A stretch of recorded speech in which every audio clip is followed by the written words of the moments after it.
नमस्कार मित्रांनो, महाराष्ट्र सरकारने महाराष्ट्र धर्म स्वातंत्र्य विधेयक 2026 सादर केलं आहे। या कायद्याचा उद्देश काय आहे? बेकायदेशीर धर्मांतर म्हणजे नेमकं काय? धर्मांतर करायचं असेल तर प्रक्रिया काय आहे आणि नियम मोडल्यास कोणती शिक्षा होऊ शकते? या सर्व प्रश्नांची उत्तरे आपण आज सोप्या भाषेत जाणून घेणार आहोत। व्हिडिओ शेवटपर्यंत बघा। आता या कायद्याचा उद्देश काय आहे? या विधेयकानुसार या कायद्याचा मुख्य उद्देश म्हणजे धर्म स्वातंत्र्याचा अधिकार सुरक्षित ठेवणे आणि आमिष, जबरदस्ती, फसवणूक किंवा अन्य बेकायदेशीर मार्गाने होणारे धर्मांतर रोखणे।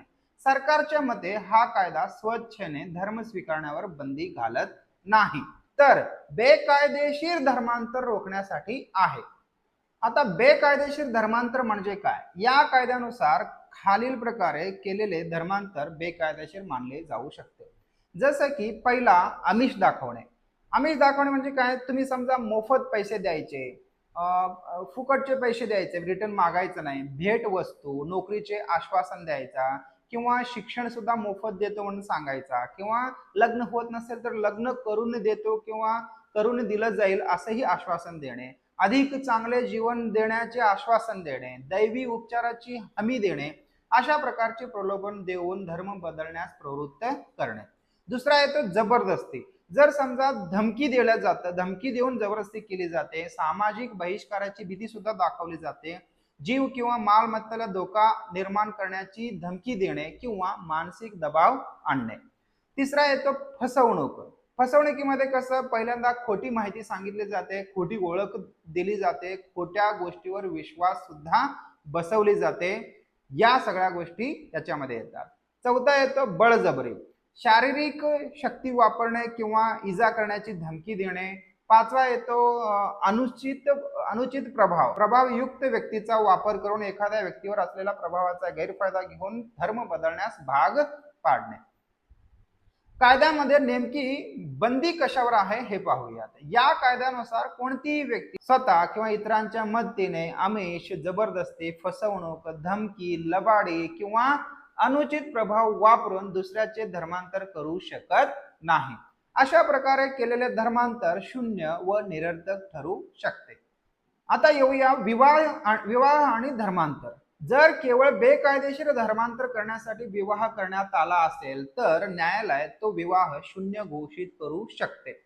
स्वच्छेने जर धर्मांतर करायचे असल्यास त्यासाठी प्रक्रिया काय आहे? जर एखाद्या व्यक्तीला स्वच्छेने धर्म बदलायचा असेल तर या विधेयकानुसार धर्मांतर करण्यापूर्वी सक्षम अधिकाऱ्याला 60 दिवस आधी नोटीस द्यावी लागेल।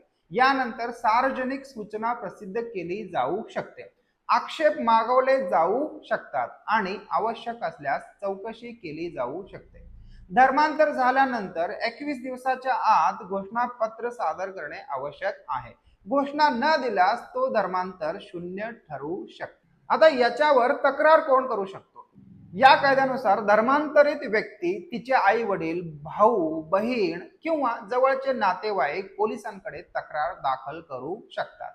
मग याच्यावर शिक्षा काय आहे? या कायद्याचे उल्लंघन झाल्यास 7 वर्षापर्यंत कारावास आणि 1 लाख रुपयापर्यंतची दंडाची नमूद आहे, तरतूद आहे। जर प्रकरण महिला, अल्पवयीन, अनुसूचित जाती, अनुसूचित जमाती यांच्याशी संबंधित असेल तर 5 लाख रुपयापर्यंतची दंडाची तरतूद आहे। सामूहिक धर्मांतराच्या प्रकरणातही कठोर शिक्षा नमूद करण्यात आली आहे। पुन्हा गुन्हा केल्यास 10 वर्षापर्यंत कारावास आणि 7 लाख रुपयापर्यंत दंड होऊ शकते। इतर काही महत्त्वाच्या तरतुदी आहेत की या कायद्यानुसार संस्थेने नियमांचे उल्लंघन केल्यास तिची नोंदणी रद्द केली जाऊ शकते, सरकारी अनुदानही बंद होऊ शकते। या कायद्याखालील गुन्हे दखलपात्र आणि अजामीनपात्र आहेत, जामीन मिळणार नाही। तर मित्रांनो, आज आपण जाणून घेतले की महाराष्ट्र धर्म स्वातंत्र्य विधेयक 2026 म्हणजे काय, बेकायदेशीर धर्मांतर म्हणजे काय, धर्मांतराची कायदेशीर प्रक्रिया, तक्रार कोण करू शकतो आणि शिक्षेच्या प्रमुख तरतुदी।